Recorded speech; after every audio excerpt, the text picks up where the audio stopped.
to take you to the Pentagon now, where officials are making an announcement. Let's listen in. To destabilize the Middle East and impose costs on the international economy. In recent months, Iran has increased its military activity through direct attacks and support to its proxies in the region. In the Persian Gulf and Gulf of Oman, which are vital waterways for global commerce, Iran has threatened the safe passage of ships by attacking commercial vessels and illegally seizing a British oil tanker.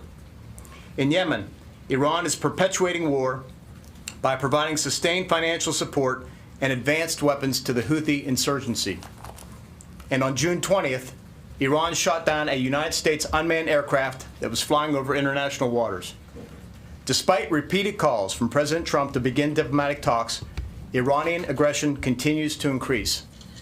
In the face of this sustained malign behavior, the United States and other countries have demonstrated great restraint in hopes that Iranian leadership would choose peace and reverse Iran's steep decline into isolation and economic collapse.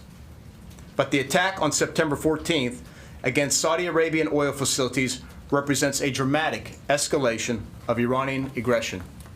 It is clear, based on detailed exploitation conducted by Saudi, United States, and other international investigative teams, that the weapons used in the attack were Iranian-produced and were not launched from Yemen, as was initially claimed.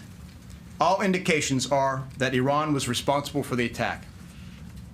The United States has a responsibility to protect our citizens and our interests in the region. And the international community has a responsibility to protect the global economy and international rules and norms. All of this is threatened by Iran's significant escalation of violence. This week, I've been in dialogue with the Saudi defense minister and other partners about this latest attack. To prevent further escalation, Saudi Arabia requested international support to help protect the kingdom's critical infrastructure. The United Arab Emirates has also requested assistance. In response to the kingdom's request, the President has approved the deployment of U.S. forces, which will be defensive in nature and primarily focused on air and missile defense. We will also work to accelerate the delivery of military equipment to the Kingdom of Saudi Arabia and the UAE to enhance their ability to defend themselves. The purpose of the additional defensive support we will provide is as follows. First, to send a clear message that the United States supports our partners in the region. Second, to ensure the free flow of resources necessary to support the global economy. And third, to demonstrate our commitment to upholding the international rules-based order that we have long called on Iran to obey. As the President has made clear, the United States does not seek conflict with Iran. That said, we have many other military options available should they be necessary.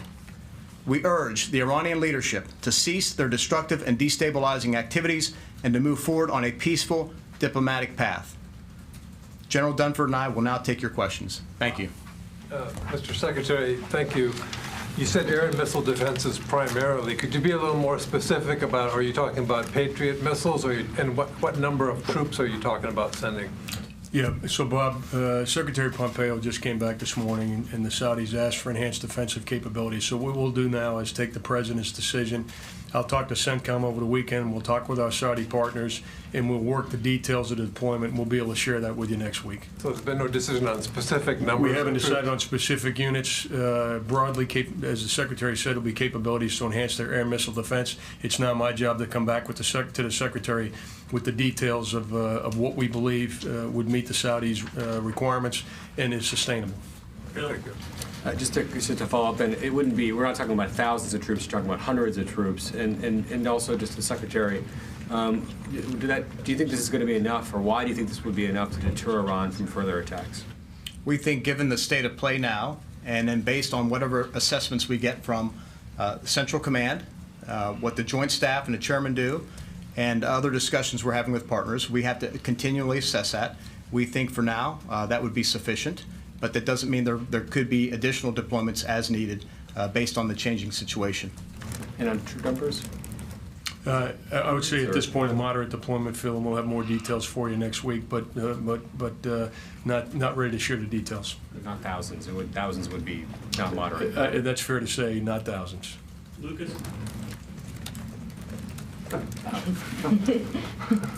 Are there any plans? Are there any plans to hold the Lincoln Strike Group any longer than currently planned? We're not going to discuss any operational details at this time. Barbara?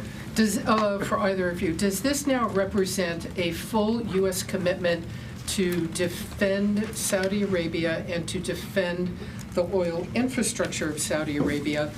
And for General Dunford in particular, what's your concern about their ability, the Iranian ability, to launch swarms of drones at very great distances without any air defense detection of this incoming attack?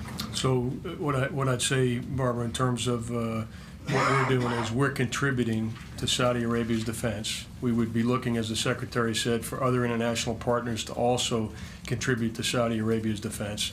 And with regard to dealing with a specific threat like you just spoke about, you know, no single system is going to be able to defend against a threat like that, but a layered system of defensive capabilities would mitigate the risk of swarms of drones or other attacks that may come from Iran.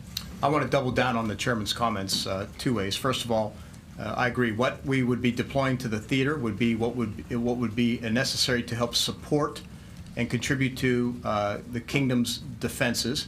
And at the same time, we're calling on many other countries who would also have these capabilities to do two things. First of all, stand up and condemn these attacks. And secondly, look to also contribute defensive capabilities so we can defend those things that I outlined in my remarks, whether it's the infrastructure in Saudi Arabia, and then the broader issues with regard to freedom of the seas, navigation in the Strait, and then the international rules and norms that Iran is clearly violating. Courtney? So should we take this as this is the president's decision about the response to the attack in Saudi Arabia, and there's not a kinetic response that we should expect from the United States? This is the first step we're taking with regard to responding to these attacks, and again, for the reasons I outlined, to help bolster the defenses of Saudi Arabia and provide equipment to both the Saudis and UAE. Second, to ensure the free flow of commerce through the Strait, and third, to ensure we protect and defend the international rules-based order, and try and convince the Iranians to get back on a diplomatic path. But the deployment of these kinds of assets can often take days and weeks. Should we expect any other kind of more immediate response from the United States specifically? The United States has a robust presence in the Gulf already. We bolstered it further in May.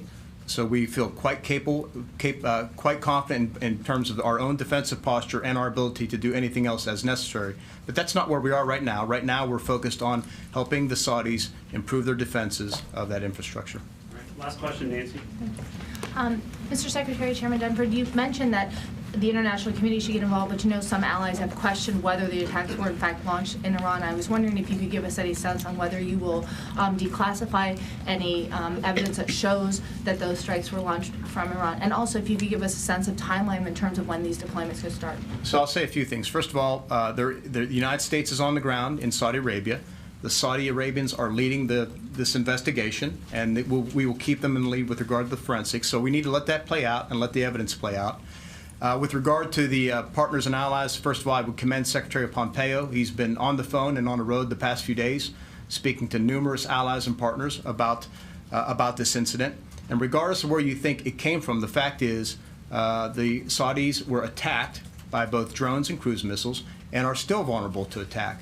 So asking allies and partners to contribute resources to help them defend themselves and to defend those things I spoke about, I don't think it's too much of an ask given the situation. And we'll work the details, Nancy, over the weekend, and I'll come back to the Secretary early next week with some specific recommendations. You can confirm that Okay. the strike was launched from southwest Iran? Thank you, everyone. Thank you.